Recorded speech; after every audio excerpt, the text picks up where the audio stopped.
I moved into the house in late October, when the trees had already given up their leaves and the yard lay buried under a soft gray quiet.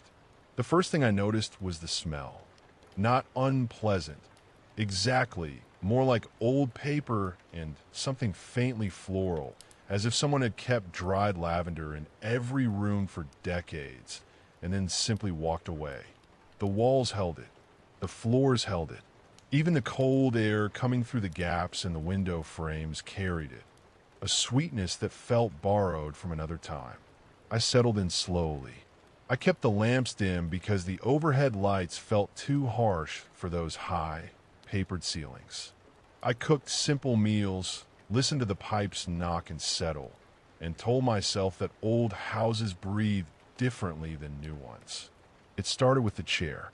There was an armchair in the corner of the sitting room, angled toward the window in a particular way.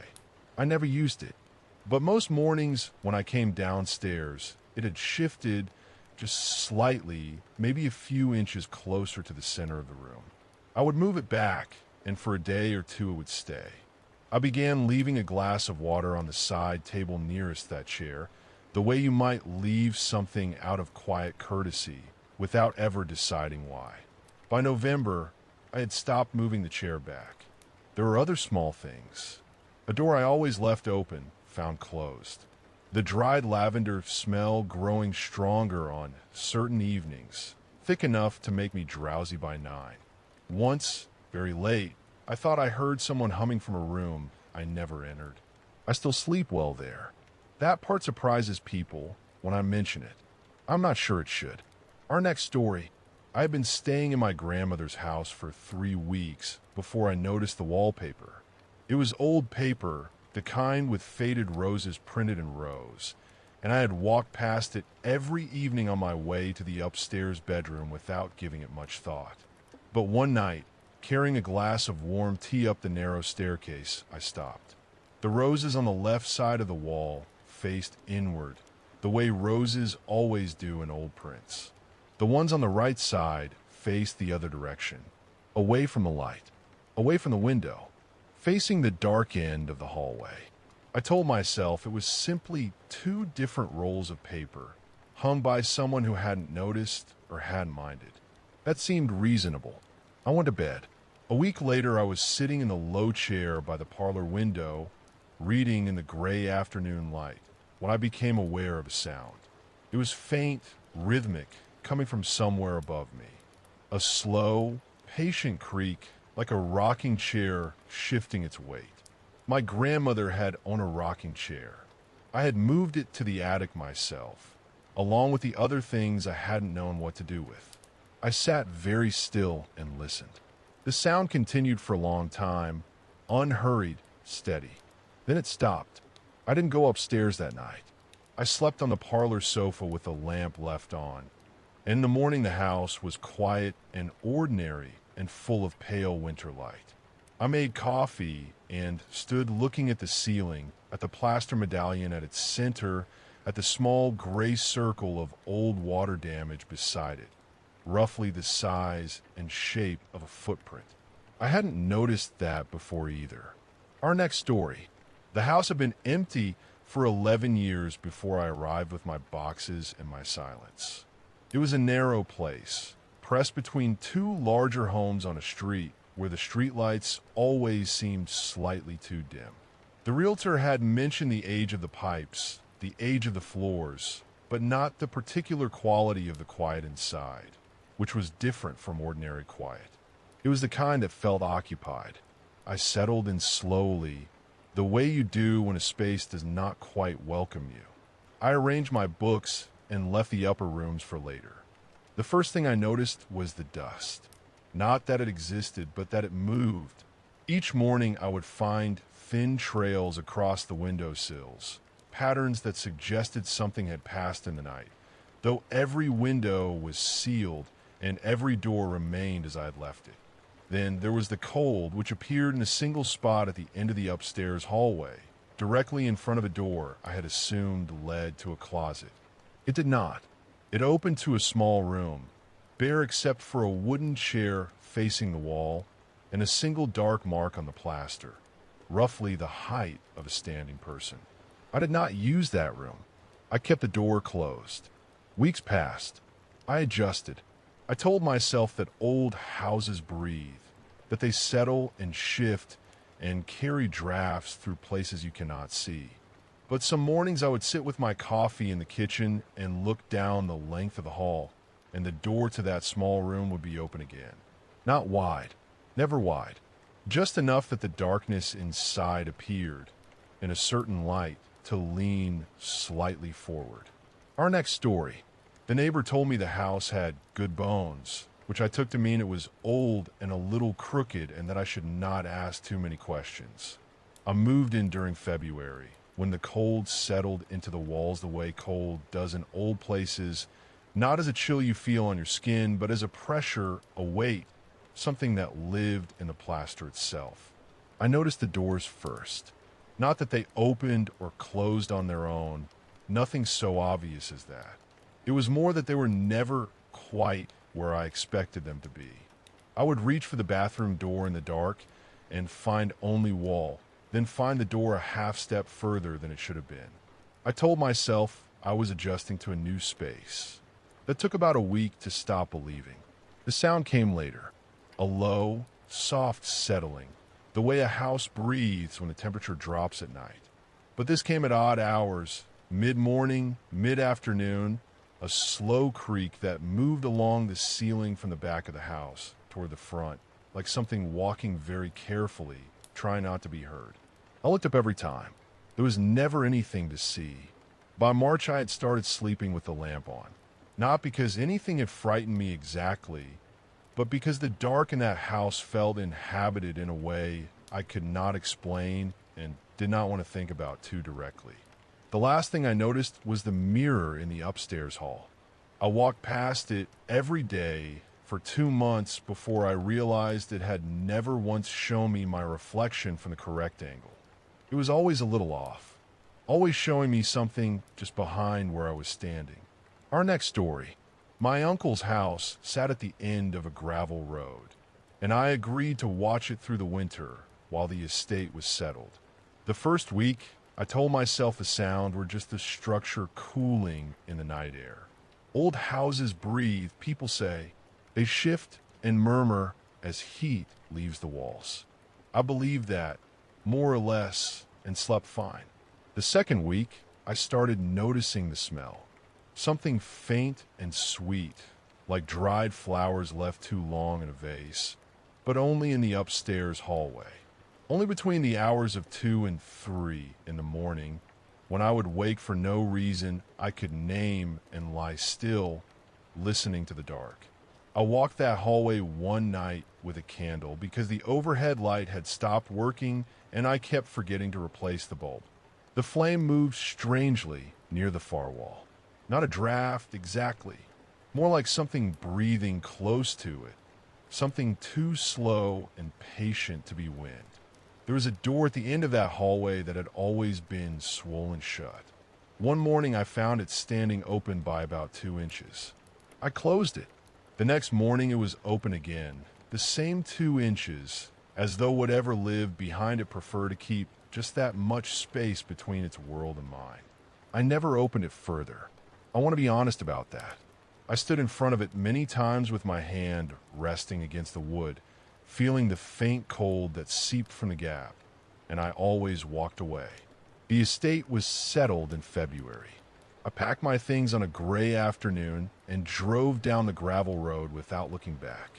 I still think about that cold. Our next story. The real estate agent called it a fixer-upper, which I understood to mean the floors groaned and the radiators clicked through the night like something counting. I moved my things in on a gray February afternoon, when the light died early and the rooms filled with a particular kind of shadow that felt less like darkness and more like hell breath. The first thing I noticed was the wallpaper in the upstairs hallway. A pale floral pattern, roses or peonies. I could never quite tell, because whenever I looked directly at it, the pattern seemed to shift slightly, as though the flowers were in the middle of a slow and patient rearrangement. I told myself it was the texture of old paste beneath old paper, the way uneven surfaces play tricks in low light. The second thing I noticed was the smell. Not unpleasant, exactly. Something like cedar and cold water, and something else beneath that, faintly sweet, that I could only detect when I stood very still and breathed slowly. By the third week, I had stopped using the upstairs hallway after 9 in the evening. I cannot explain this precisely. There is no sound, no movement, nothing I could point to, only the feeling of standing at the edge of something, the way you feel at the top of a staircase in the dark, that quiet animal certainty that the air ahead of you is occupied. One evening, I left a glass of water on the hallway windowsill and found it the next morning turned to face the wall. I stood there for a long time, looking at it. The wallpaper behind it was still, the roses or peonies perfectly composed, and the house around me was very, very quiet.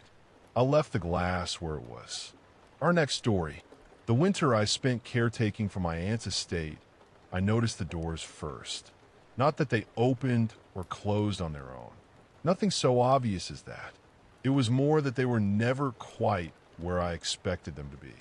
The bathroom door, which I was certain faced east, seemed to catch the late afternoon light through a western window. The cellar door, which I had always assumed led beneath the kitchen, opened onto a staircase that descended at an angle I could not reconcile with the layout above. I told myself it was an old house. Old houses have their own logic. I spent most evenings in the sitting room, reading by a single lamp while the cold settled into the walls around me. The radiator's made sounds like slow breathing, long and low, and I grew so accustomed to the rhythm that I would notice when it stopped. Those silences were the worst part, the kind of quiet that felt less like an absence of sound and more like something holding its breath.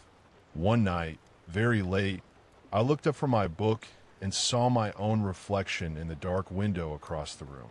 I was sitting still, the lamp warm beside me, but my reflection had its head turned slightly, looking toward the hall, toward whatever was behind me. I did not turn around. I sat with my book open in my lap and listened to the house settle around me. And after long, while the radiator breathed again and the reflection returned to matching my stillness, I finished the caretaking. I left in March when the snow was still on the ground. I have not been able to explain, since then, why my reflection would have been looking at anything at all. Our next story. The house belonged to my late great-aunt, and I stayed there through most of February while the estate lawyers sorted through her affairs.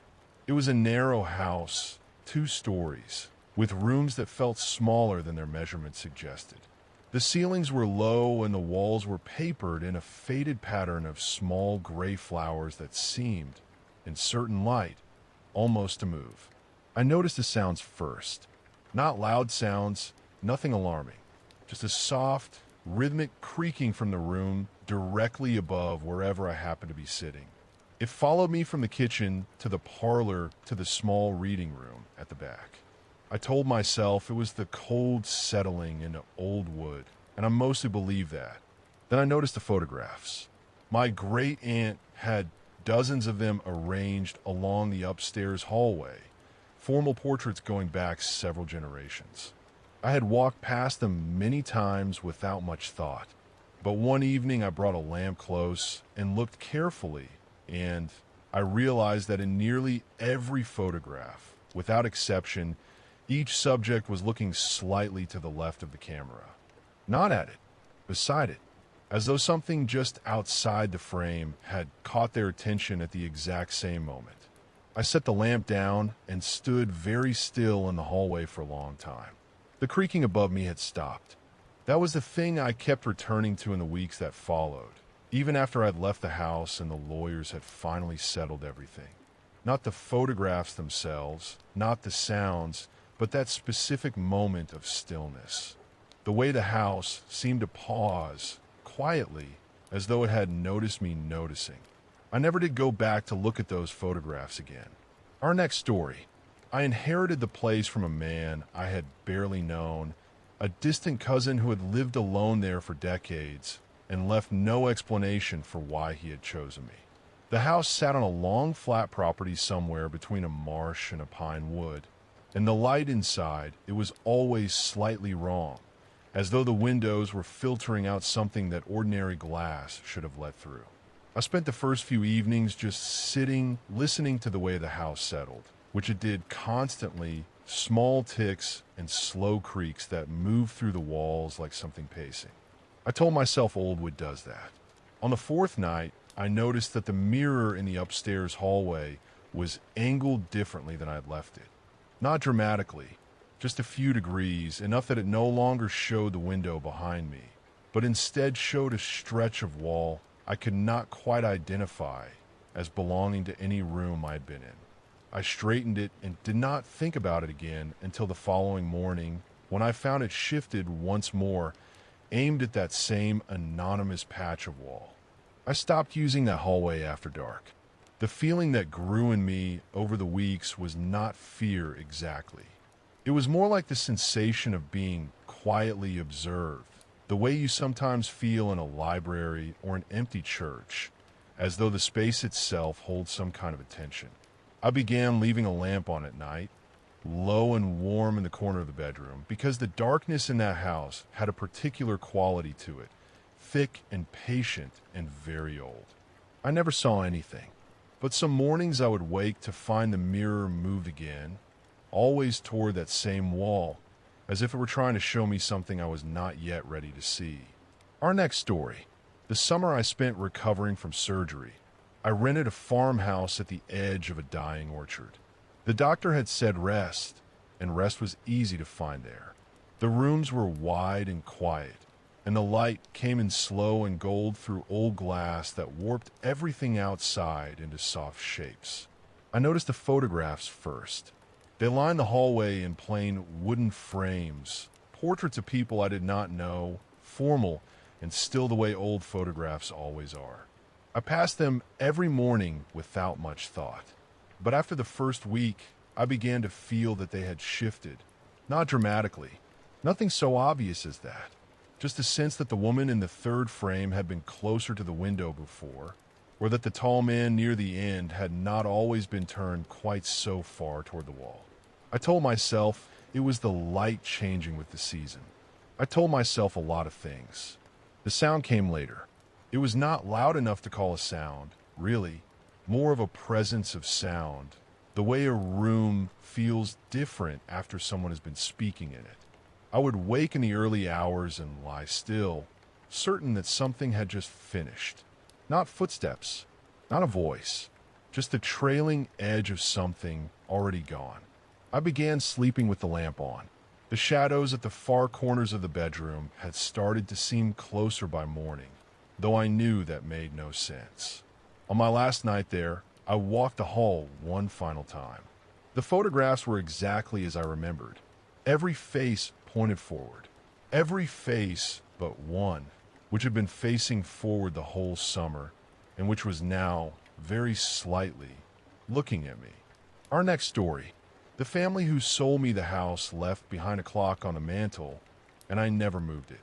It was a tall thing, dark wood, with a pendulum that caught the light in a particular way during certain hours of the afternoon.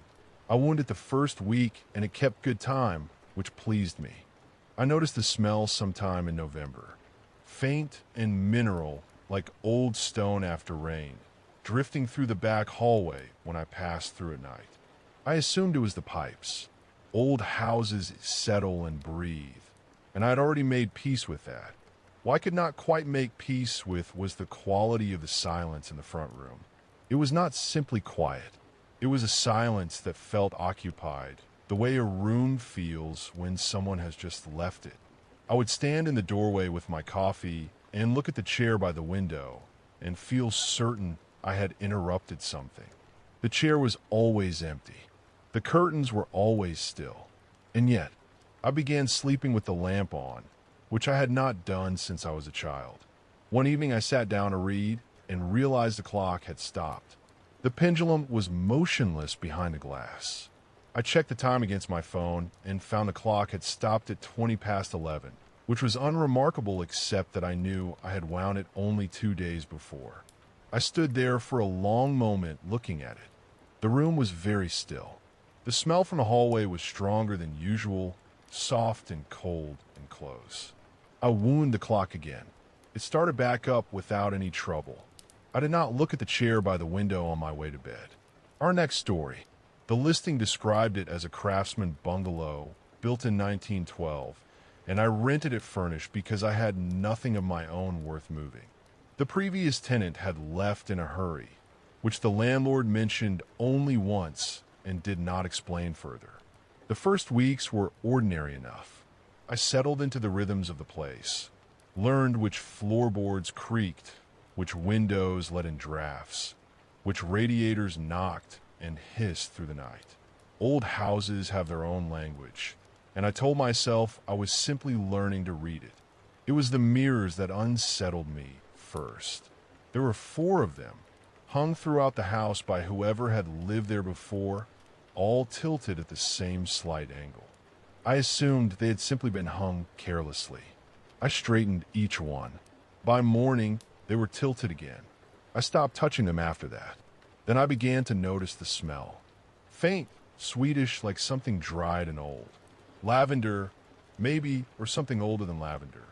It moved through the rooms without reason, appearing in the kitchen at midday and in the hallway just before sleep. I checked every cabinet, every closet. I found nothing. What I found instead was a sensation, quiet and slow, like being watched by something that had all the patience in the world. Not threatening, exactly. More like being assessed, considered. The way you might study a photograph of someone you once knew, trying to remember what it was they had wanted from you. I lived there for 4 months before I left. I told people it was the commute, the cost, the size. Those things were all true. What I never said was that on my last morning, every mirror in the house was perfectly level. I had not touched a single one. Our next story. The photographs came with the house, left behind in a shoebox beneath the basement stairs. I found them on my second day there, when I was still learning which floorboards creaked and which windows let in the draft. They were old photographs, black and white, showing the same rooms I was living in, but emptied of everything I had brought. I set the box on the kitchen table and looked through them slowly, the way you do when something feels important, but you cannot say why. The rooms in the photographs were darker than my rooms. Not dim from poor lighting, but dark in a way that felt deliberate, as though the shadows had been arranged. I told myself it was simply the age of the film. I left the shoebox on the table and did not think about it much for several days. Then one evening I came home and found it on the floor near the basement door. I was certain I had not moved it. I set it back on the table and said nothing to anyone. What happened after that was small and slow. A chair pulled slightly away from a wall. The smell of something floral in a room where I kept no flowers. Once very late at night, the sound of a drawer opening and closing somewhere down the hall, though when I checked, every drawer was shut. I began looking at the photographs more carefully. In one of them, taken in what was now my bedroom, there was a figure standing at the far wall. I had not noticed it before. It was too blurred to identify, too still to read as accidental. I put the photograph face down at the bottom of the box. I went to bed. The house was very quiet, and somewhere below me, the basement held its dark. Our next story. There were 7 doors on the second floor, and I had counted them every night since arriving. That was how it started, with counting. The house belonged to an old family friend who had gone abroad for the winter and needed someone quiet and reliable to stay on. I fit the description, or so I thought. The hallway upstairs ran the full length of the house, and at night it held a particular quality of stillness that felt less like silence and more like listening. I would lie in my room and hear nothing, and somehow the nothing had a texture to it, something close and attentive just beyond the door. The first week, I told myself it was the age of the place. Old houses settle and breathe and hold the cold in their walls. I told myself these things warmly, practically before sleep. The second week, I began to notice the smell. It was faint, something like paper and dried flowers, and something older beneath those, something with no name I could locate. It moved through the rooms slowly, more present some mornings than others, and I could never find its source. By the third week, I had stopped trying.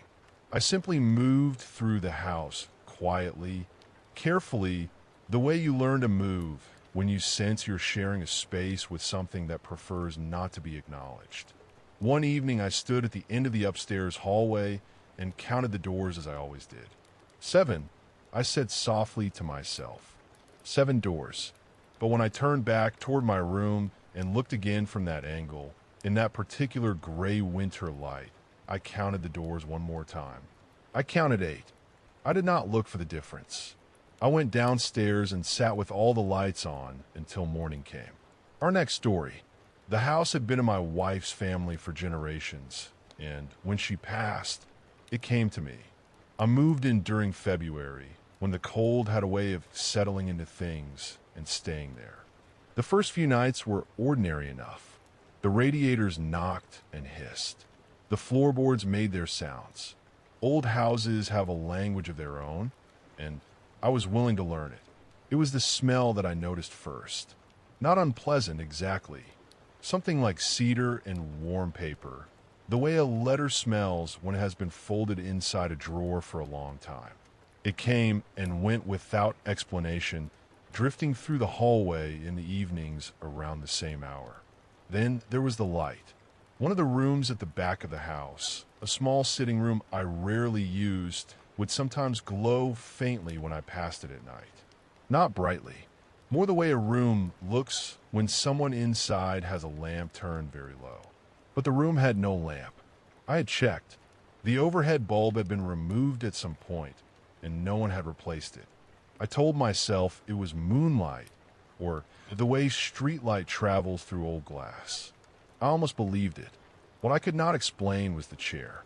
It was a small armchair near the window, upholstered in faded green fabric. Each morning, I found it angled slightly toward the door, as though someone had turned it to look out into the hallway during the night. I began leaving it facing the window before I went to bed. Each morning it had moved. I stopped going into that room after a while. I stopped walking past it at night. The smell, though, that cedar and old paper smell, it never quite left the house. Our next story. The couple who rented me the cottage warned me about the settling sounds, the way old timber breathes at night. I thanked them and carried my bags inside without much thought. It was the smell I noticed first. Not unpleasant. Exactly, more like the air inside a wardrobe that had been closed for a very long time. Dry and faintly sweet, the way certain old things smell when they have been holding something in. I spent the first few evenings reading by the lamp in the front room, listening to the house adjust itself around me. The radiators knocked. The floorboards shifted in the hallway when the temperature dropped. Normal things, I told myself. Then I began to notice the light. There was a room at the back of the house I used only for storage. I had no reason to go in there. But some mornings, walking past its closed door on my way to the kitchen, I could see a thin line of pale light beneath it. Not sunlight. The window in that room faced north and was half covered by an overgrown hedge. It was a softer light, almost gray, the kind that seems to come from no particular source. I opened the door each time. Each time the room was dim and still and perfectly ordinary. I told myself it was reflection. A neighbor's window, perhaps. A passing car. But the light was always there in the morning and never at any other time, and after a while I stopped opening the door to check. I simply walked past it on my way to make my coffee, aware of that faint pale strip along the floor, aware of the absolute quiet on the other side. And I said nothing to anyone about it. I still have not. Our next story. My sister asked me to look after her place while she traveled, a narrow Victorian row house pressed between two others on a quiet street in a city I did not know well. She had lived there for years and loved it, so I trusted her when she said it only needed someone to water the plants and collect the post. The first few nights passed easily enough. I slept well, woke to gray morning light, made coffee in her small kitchen while the radiators ticked and sighed. It was a comfortable house, or it seemed so at first. Then I began to notice the smell. It came in the evenings, faint and sweet and old, like dried flowers left too long in a closed room. I searched for the source and found nothing. I opened windows. The smell remained, threading through the air no matter what I did. After that, I started waking at the same hour each night, sometime around 3, for no reason I could name. The house was always perfectly still when I opened my eyes. No sound, no movement, only that thick and settling quiet that old houses keep inside themselves like a held breath. One evening I was reading in the front room when I felt certain, with a calm and unreasonable certainty, that someone was standing in the hallway behind me. I sat very still for a long moment before I turned. The hallway was empty and dim, the coach rack casting a long shadow toward the stairs. I wrote to my sister to ask about the smell. She replied quickly, cheerfully, saying she had never noticed any smell at all. I read her message twice. Then I looked up at the hallway again, where the shadow from the coach rack fell across the bottom stair in a shape that did not quite match anything hanging there. Our next story. The property had sat between two overgrown lots for decades before I signed the lease on a gray Tuesday in November. I told myself the low rent explained everything. The first few nights, I slept well enough. The rooms were small and close, and the old radiators knocked and breathed through the dark hours in a way that felt almost companionable. I unpacked slowly, room by room, leaving the back hallway for last. It was the smell that I noticed first. Not unpleasant exactly, just old. Wool and candle wax and something faintly mineral like wet stone. It was strongest near the door at the end of the hallway, a door that opened into a narrow room I used for storage. I assumed it was the walls, the age of the place settling into itself. Then I began to notice the light. The bulb in that back room burned dimmer than the others, always, no matter how many times I replaced it. By evening, the room held a particular quality of shadow, thick and somehow patient, as if something in the corner had been waiting there long before I arrived and intended to go on waiting long after. I stopped going in after dark. What changed things, finally, was a morning in late December. I woke before sunrise and walked to the kitchen for water. As I passed the hallway, I saw that the storage room door was open. I was certain I had closed it. I was always certain I had closed it. I stood there in the cold dark for a long time, listening. The radiator ticked. Outside, somewhere distant, a branch gave way under the weight of ice and fell without a sound I could hear. I did not look inside the room.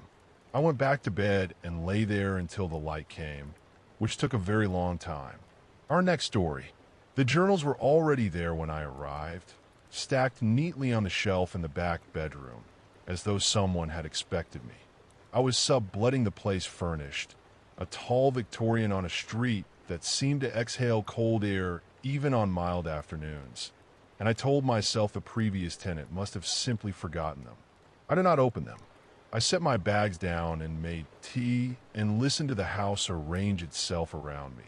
The small sounds of pipes and wood that old places make when someone new has come to live inside them. The first week, I noticed nothing unusual, just the journals, which I found myself glancing at each morning without meaning to. The second week, I began to feel that certain rooms were quieter than others. Not peaceful, quieter, the way a conversation goes quiet when someone enters who was not expected. By the third week, I had started leaving lights on.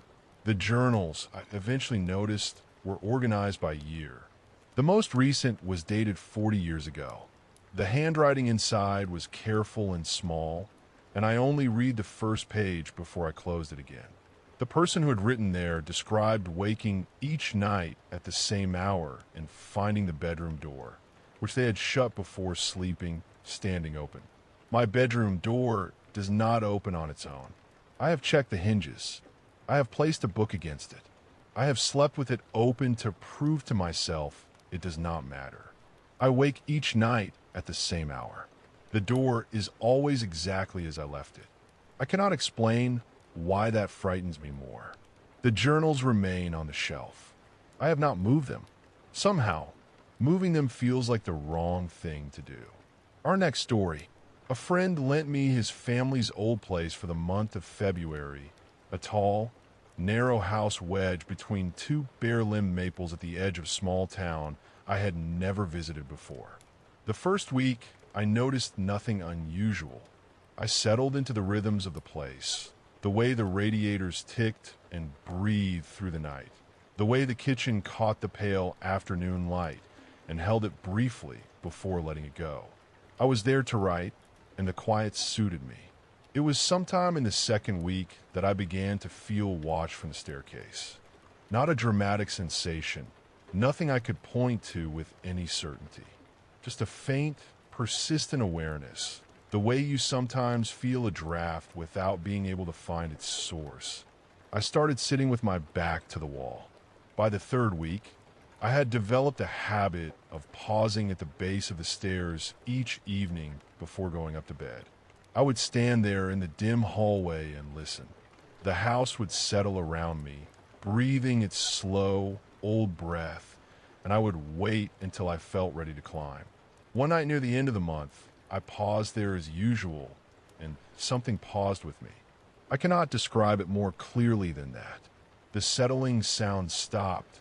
The radiator went quiet, and there was a moment of such complete stillness that I could hear my own pulse. Then the sounds resumed, gentle and ordinary, and I went upstairs and lay in bed and watched the ceiling for a long time. I left a few days later, at the end of the month as planned. My friend asked if the house had treated me well. I told him it had. I have not been able to explain, even to myself, why I said it that way. Our next story. The house came to me through a rental listing, 3 lines of plain text, and a single photograph of the front porch. I moved in on a gray Saturday in November, carrying boxes through a door that stuck slightly in its frame, as though the house was deciding whether to let me in. The first few nights were ordinary enough. The radiators clicked and hissed the way old radiators do, and the floorboard spoke whenever the temperature dropped, which was often. I settled into a quiet routine, unpacking slowly, learning which light switches controlled which rooms. It was the mirrors I noticed first. The house had 3 of them, one in the hallway, one above the bathroom sink, and one in the bedroom propped against the far wall. I had not thought much about them until one morning I walked past the hallway mirror and caught my reflection a half second too late, as though it had been looking somewhere else, and turned to find me at the last moment. I told myself it was the angle. The old glass, slightly warped the way antique mirrors tend to be. But I started avoiding them in the early mornings, and then in the evenings, and then altogether in the dark. The bedroom mirror, I finally turned to face the wall sometime in December. I slept better after that, though I cannot explain exactly why, because what troubled me was not what I had seen in it. It was the feeling each time I passed that the room behind my reflection was not quite the same room I was standing in. Slightly dimmer. The furniture arranged in a way that almost matched. I stayed through the end of my lease. I did not renew it. I have not thought much about mirrors since, or tried very hard not to. Our next story. I found the place through a church bulletin. Of all things, a handwritten card pinned beneath a flyer for a harvest supper. The landlord was an older man who said very little, handed me the key, and did not look back as he walked to his car. The house was narrow and deep, the kind of place that felt longer inside than it appeared from the street. The ceilings were low, and the walls were paneled in dark wood that absorbed the lamplight rather than reflecting it. I told myself I liked the quiet. I told myself the quiet was why I had come. The first thing I noticed was the smell, something faintly sweet and mineral, like old well water or cold stone. It was strongest in the mornings, near the back hallway, and faded by midday without explanation. The second thing I noticed was the chair. It sat in the corner of the sitting room, a wingback upholstered in faded green fabric. I had not placed it there. I assumed the landlord had left it behind and thought nothing more of it. But after the first week, I began to feel, in a way I could not articulate, that the chair was always slightly different from how I remembered it. Not moved exactly, not turned, simply, quietly, not quite the same. I started leaving a book on the seat before bed, just to have something to check in the morning. The book was always there. The chair was always still, and yet the feeling did not leave me. On the last night before I moved out, I sat across from it in the low lamplight for a long time, watching. Whatever I had been sensing, it did not show itself. It simply waited with me, patient and very old in the dark. Our next story. The deed listed the house as built in 1887, and I had no reason to doubt it. Every surface felt layered with time, the wallpaper thick with old paste, the floors soft in ways that had nothing to do with rot. I noticed the smell first. Not unpleasant, exactly, but specific. Dry paper and something faintly sweet, like candle wax from a room where no candles had burned in a long while. It was strongest near the back hallway, where the light from the kitchen barely reached. The second week, I started waking around 3 in the morning. Not from any sound I could name. I would simply be awake, lying in the dark with the particular awareness of a person who feels they are being considered. The room would be still. The house would be silent. And yet, I began leaving the hall light on. By the third week, I noticed a chair. It sat near the window in what I used to call the reading room, an old wooden thing with a faded cushion. I had not moved it. I was certain of that.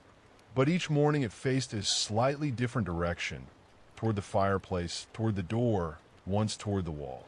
Never dramatically, just enough that I would stop in the doorway and look at it for a moment before moving on. I told myself there was an explanation. Vibrations from the road, perhaps, or the way the floors had settled over more than a century into angles too subtle to see. One evening I sat across from it for a long time, just watching. The light faded and the room grew dim, and I stayed there longer than I had intended. The chair did not move, but I had the quiet, certain feeling that something was waiting for me to leave first. Our next story. The woman at the letting agency mentioned, almost as an afterthought, that the house had been vacant for some time. I did not ask how long. I moved my few boxes in on a gray November afternoon, and by evening the rooms felt older than they had any right to feel, the walls holding a cold that the radiators never quite reached. I noticed the smell first. Not unpleasant, only unfamiliar, something like damp paper and lavender left too long in a drawer. It was strongest near the stairs, and I told myself it was simply the age of the place settling into my senses. Then on the fourth night, I heard footsteps on a landing above me. Slow, deliberate, moving from one end to the other and stopping at what I knew was the linen cupboard door. I lay still and listened, and they did not come again. I checked everything in the morning. The floors, the doors, the windows. Nothing explained it, and I found I was not frightened exactly, only careful in a way I had not been before. By the second week, I noticed the doors. Not that they moved or opened, only that they were never quite as I had left them, a degree or two forward or back, as though someone had passed through and let each one drift gently behind them. I began leaving them open deliberately. Every morning at least one would be nearly closed, the gap no wider than a finger. I did not sleep well after that, though nothing happened that I could name or describe plainly to another person. It was more a feeling, a sense of the house paying attention, of the quiet in each room being a different kind of quiet than I was used to. I'm still there. The doors still move. Our next story. The key was already under the mat when I arrived, which the landlord had promised, but the door was already unlocked, which he had not mentioned. I stepped inside and stood for a moment in the entry hall listening.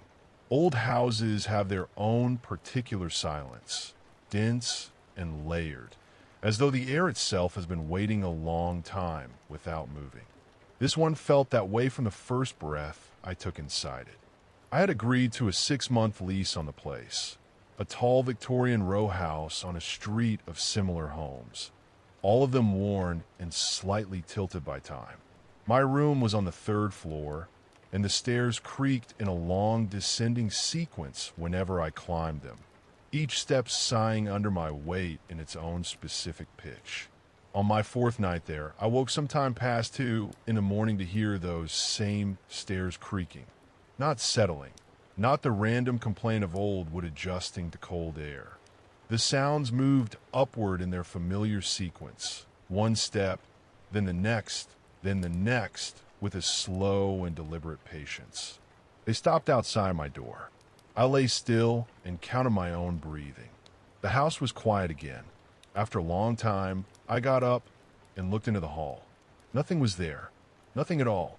But I noticed the small oval mirror at the end of the corridor, which I had always seen reflecting the dark window at the far wall.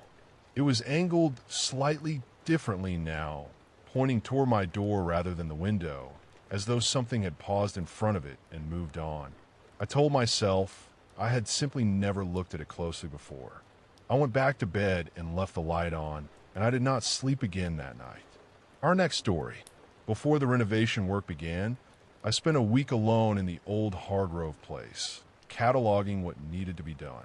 It was a tall, narrow house, the kind with high ceilings that hold cold air, even in mild weather. I slept in a room on the 2nd floor because the ground floor had a dampness to it, a smell of turned earth and something older underneath. The first night, I noticed the candles. There were 3 of them on the windowsill in the front room, white and nearly burned to nothing. I assumed they had been left by whoever cleared the estate. I thought nothing of them and went upstairs. The second evening, after a long day measuring and making notes, I passed the front room again. The candles hadn't moved. Not dramatically. They were simply set now in a different arrangement, spaced farther apart along the sill, deliberate in a way I could not easily dismiss. I stood in the doorway for a long time. I told myself the wood of the sill had warped, that gravity and uneven flooring had shifted them. It was not a difficult story to believe, and so I believed it. By the 4th night, I had stopped going into the front room entirely.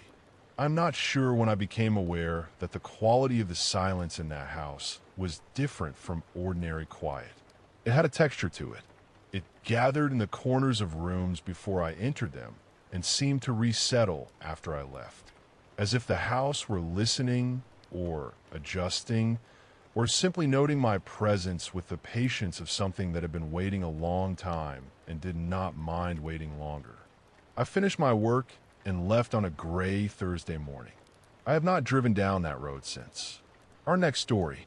My father's childhood home had been sitting empty for 2 years before anyone asked me to go through his things. It was March, and the cold had not yet decided to leave, and the drive out took longer than I remembered from when I was small. The house was a tall, narrow thing set back from the road, with siding and windows that had always seemed slightly too small for their frames. I let myself in with the key my aunt had mailed me, and the smell of the place came forward immediately. That particular stillness of a space that has been breathing only itself for a very long time. I worked through the first afternoon without trouble. I folded and sorted and set things into boxes, and the light through those small windows moved slowly across the floors the way light does in winter. It was on the 2nd evening that I began to feel it. Not a sound, not a sight, nothing I could name cleanly. Only the persistent sense that the rooms behind me were slightly different from the ones I had just left. That something in the arrangement of shadows had shifted a degree or two while my back was turned. I told myself the house was settling. Old wood, cold nights, the ordinary creaks of a structure growing older without anyone inside to notice. But on the third morning, I found my own coat hung on a peg in the hallway that I had not used. I had left it on a chair. I was certain of this. I stood in the hallway for a long time looking at it. I finished the work by afternoon and locked the door behind me and drove home without the radio on. I had not been back. I think about the coat sometimes, hanging there in the quiet. Our next story. The house had been a boarding house once, decades before I came to rent the top floor room. The landlady mentioned it only briefly, the way you mention weather, and I thought nothing of it as I carried my boxes up the narrow staircase that first gray afternoon in November. The room was pleasant enough. High ceilings, a single tall window overlooking the back garden, radiators that ticked and murmured through the night. I slept well for the first week. It was the sounds that began to change things. Not alarming sounds, nothing so dramatic as that. Just the soft, measured creak of footsteps moving down the hallway outside my door each evening around 10:30. I assumed another tenant, though the landlady had told me the other rooms sat empty for the season. I never looked out to check. I'm not certain now why I never looked out to check. Then came the mornings when my chair had been moved. Only slightly, only a few inches toward the window, positioned as though someone had sat there through the night watching the garden below. I began leaving it pushed firmly against the desk before bed. Each morning it had drifted again, patient and quiet. One evening I sat very still and watched the thin line of light beneath my door. The footsteps came and slowed and stopped just outside. The light changed, dimmed, as though something stood close against the other side. I held my breath until my chest ached. After a long moment, the light returned. The footsteps continued slowly down the hall. I heard nothing more. I moved out before the month was finished. I have thought many times since then about whoever still sits in that chair, looking down into the empty garden, waiting for a light to come on. Our next story. The caretaking job came through a listing at the library, a small card pinned beneath the community board, asking for someone to look after property on Heller Road through the coldest months. I had nowhere particular to be, so I called the number, and by Friday, I had the keys. The house was wide and pale, set back from the road behind a row of bare elms. Inside, it smelled of old paper and something faintly mineral like well water. The furniture had been left in place, sheeted in white linen. In my first evening, I walked through each room, pulling the covers off slowly, the way you might reveal something you are not entirely sure you want to see. For the first 2 weeks, nothing happened that I could name. There was only the feeling, arriving each evening around the same hour, that something in the house had recently shifted. Not moved exactly, just changed its quality. The air in the hallway would feel thicker than I had left it. A chair I had not touched would face a slightly different direction. I began leaving small markers, a book placed at an angle, a cup turned handle right, and each morning I would find them subtly wrong. I told myself it was the cold, the house contracting around me through the night. Then I noticed the mirror at the top of the stairs. It was the kind of old glass that had gone slightly silver with age, and when I passed it each evening, I had taken a glancing in without thinking. One night, I paused and looked longer, and I understood that what bothered me was not what I saw, but the faint sensation that the reflection had arrived a moment after I had. I kept the lights on after that. It did not help. Our next story. The arrangement was simple enough. A colleague needed someone to occupy her Victorian terrace while she spent 6 months abroad, and I needed somewhere quiet to finish my dissertation. I moved in on a gray Tuesday in November when the light barely made it past noon.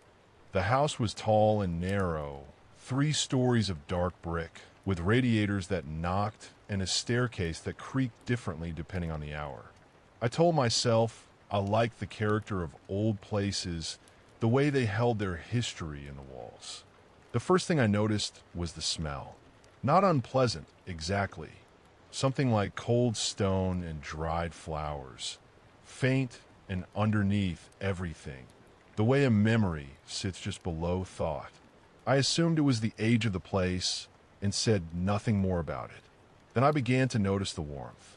There was one particular spot on the landing between the second and third floor where the air was always several degrees warmer than anywhere else in the house. Even on the coldest mornings when frost gathered on the insides of the window panes, that patch of landing stayed soft and close, like a room someone had just left. I started avoiding it without deciding to. I would take the stairs quickly, not looking at that stretch of floor, not pausing. By January, I had begun sleeping with the bedroom light on. I could not have explained why precisely. Nothing had happened. No sounds I cannot account for. No shapes in the dark, nothing so clear as that. Only the feeling, persistent and growing, that the warmth on the landing was patient.